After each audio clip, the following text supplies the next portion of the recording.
भाई निशांत नीतीश कुमार के विरासत को, अपनी माँ की विरासत को, अपनी नाना की विरासत को लेके आएंगे तो निश्चित तौर से युवाओं को आना चाहिए। नीतीश कुमार के बेटे से मेरी कोई राजनीतिक प्रतिद्वंदिता थोड़े है।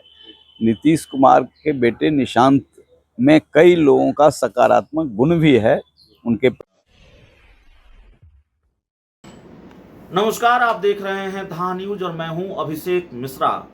देखिए, पिछले कई दिनों से ये चर्चा है, या एक चर्चा पिछले कई दिनों से है, एक चर्चा पिछले कई महीनों से है। दो चर्चा बिहार की राजनीतिक गलियारों में लगातार टहलती रहती है। एक तो ये है कि क्या बिहार विधानसभा के चुनाव जल्दी होंगे, और क्या नीतीश कुमार चाहते हैं कि बिहार में विधानसभा के चुनाव जल्दी हो जाएं। और दूसरी चर्चा ये है कि क्या नीतीश कुमार के बेटे निशांत कुमार की राजनीति में एंट्री होने जा रही है। इन दोनों बातों पर पूर्व सांसद अरुण कुमार ने क्या कहा है वो हम आपको बताने जा रहे हैं। उनकी प्रतिक्रिया आई है, उनका रिएक्शन आया है। अरुण कुमार ने कई बातें कही हैं, कई महत्वपूर्ण बातें कही हैं निशांत कुमार की राजनीति में एंट्री को लेकर भी, और बिहार में विधानसभा चुनाव जल्दी होने को लेकर भी। देखिए, नीतीश कुमार जब इंडिया गठबंधन के साथ थे तब से ये चर्चा रही है कि नीतीश कुमार हर हाल में चाहते हैं कि विधानसभा के चुनाव जल्दी हो जाएं, विधानसभा चुनाव जल्दी हो जाएं। और चर्चा तो यह भी रही कि लोकसभा चुनाव के साथ साथ विधानसभा के चुनाव हो जाए, लेकिन ये हो नहीं पाया। उसकी मियाद खत्म हो चुकी है, लोकसभा का चुनाव खत्म हो चुका है। नीतीश कुमार जब एनडीए के साथ गए, इंडिया गठबंधन का साथ छोड़कर, तब ये चर्चा फिर शुरू हो गई कि नीतीश कुमार की डील ही यही हुई है बीजेपी के साथ कि विधानसभा चुनाव के साथ साथ, माफ कीजिएगा, लोकसभा चुनाव के साथ साथ विधानसभा के चुनाव होंगे। लेकिन फिर भी बात बनी नहीं, और अब फिर एक बार चर्चा हो रही है कि नीतीश कुमार चाहते हैं कि विधानसभा के चुनाव जल्दी हो जाएं। और इसके पीछे जो कारण बताया जा रहा है वो बताया जा रहा है कि नीतीश कुमार को ये मलाल है कि उनके पास सिर्फ 45 विधायक हैं। 2020 के विधानसभा चुनाव में तो 43 पर ही सिमट गए थे, लेकिन एक लोजपा के विधायक और एक बसपा के विधायक, लोजपा के विधायक राजकुमार सिंह और बसपा के विधायक जमा खान, ये दोनों लोग नीतीश कुमार के साथ आ गए, तो जेडीयू के विधायकों की संख्या 45 हो गई। तो उनको ये मलाल है कि उनके पास सिर्फ 45 विधायक हैं। वो चाहते हैं कि जल्दी चुनाव हो जाए और वो अपने विधायकों की संख्या बढ़ा सकें, वो बिहार में फिर से सबसे बड़ी पार्टी विधानसभा सीटों के लिहाज से बन सके, उनकी पार्टी जेडीयू।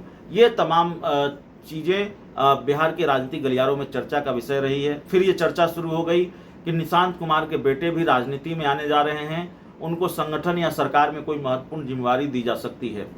अरुण कुमार बिहार की राजनीति के कद्दावर चेहरा हैं और कई दशकों का राजनीतिक अनुभव है। नीतीश कुमार के साथ भी उन्होंने काम किया है, जेडीयू के वो सांसद भी रहे हैं।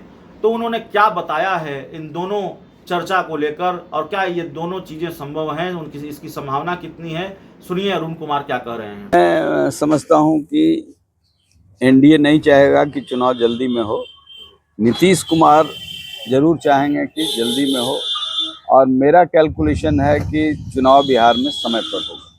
लेकिन क्या आप ये मानते हैं कि नीतीश कुमार चाहते हैं, इसकी कवायद में वो लगे हुए हैं? बिल्कुल चाहते हैं, क्योंकि अभी जो स्ट्राइक रेट है, भले सीट कुछ कम आया है, ये एनडीए के डोमेन में बहुमत है, और वो चाहेंगे कि इसका लाभ हम ले लें और फिर 5 साल के लिए मेरा रिन्यूअल हो जाए। नीतीश कुमार के बेटे निशांत की राजनीति में एंट्री की खबर है, चर्चा है लगातार। भाई निशांत नीतीश कुमार के विरासत को, अपनी माँ की विरासत को, अपनी नाना की विरासत को लेके आएंगे तो निश्चित तौर से युवाओं को आना चाहिए। नीतीश कुमार के बेटे से मेरी कोई राजनीतिक प्रतिद्वंदिता थोड़े है। नीतीश कुमार के बेटे निशांत में कई लोगों का सकारात्मक गुण भी है उनके परिवार का, बाबा का होगा। तो नीतीश कुमार तो 2005 के बाद भटक गए, चोर उचक्का के घेरे में आ गए, तब वो बिहार का नाश करने लगे। बिहार में खाली सोशल इंजीनियरिंग और सत्ता की खेल करने लगे। ये कोई ज़रूरी नहीं है, बेटा है, कमिंग जनरेशन का है, हम उसके उज्जवल भविष्य की कामना करते हैं।